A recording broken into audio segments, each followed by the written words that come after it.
വായിച്ചു തരുന്ന പൈസ എങ്ങനെയെങ്കിലും ചെലവാക്കി തീർക്കാൻ വെമ്പൽ കൊള്ളുന്ന കുടുംബിനിയെ നീ ഇതൊന്ന് കേൾക്കണേ. വെള്ളം കൊണ്ടുവരുന്ന തോൽപാത്രം തോളിൽ വെച്ച് ചുമന്ന് കൊണ്ടുവന്നിട്ട് കഴുത്തിൽ കല വീണിട്ടുണ്ട്, മുറിവ് വന്നിട്ടുണ്ട്. പൊന്നുമോൾ ഫാത്തിമ റളിയല്ലാഹു അൻഹക്ക് നബിയേ, അതുകൊണ്ട് അങ്ങേക്ക് ലഭിച്ച അടിമകളിൽ ഏതെങ്കിലും ഒരാളെ സഹായത്തിന് കൊടുത്താൽ ഈ പ്രയാസങ്ങൾ നീങ്ങിക്കിട്ടുമല്ലോ.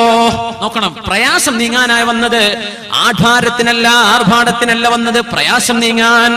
അല്ലാഹുവിന്റെ റസൂൽ സ്വല്ലല്ലാഹു അലൈഹി വസല്ലം കൊടുത്ത മറുപടി ഉമ്മമാർ കേൾക്കണം. നിങ്ങൾ ചെയ്യുന്ന ജോലി ചെറുതല്ലെന്ന് അല്ലാഹുവിന്റെ റസൂൽ പഠിപ്പിച്ച ഹദീസാണിത്. നിങ്ങൾ വീടിന്റെ ഉള്ളിൽ ചെയ്യുന്ന ജോലികൾക്ക് അല്ലാഹു നിങ്ങൾക്ക് കൂലി തരും. എന്തേന്നറിയോ? ഇത് നിങ്ങൾ റസൂലിനെ അനുസരിക്കുകയാണ്. അല്ലാഹുവിന്റെ റസൂൽ പറഞ്ഞതാ നിങ്ങൾ ചെയ്യുന്നത് വീടുകളിൽ. ഇത്തഖില്ലാഹ യാ ഫാത്തിമ, മോളെ ഫാത്തിമ, നിങ്ങൾ അല്ലാഹുവിനെ സൂക്ഷിക്കിൻ ഫാത്തിമ.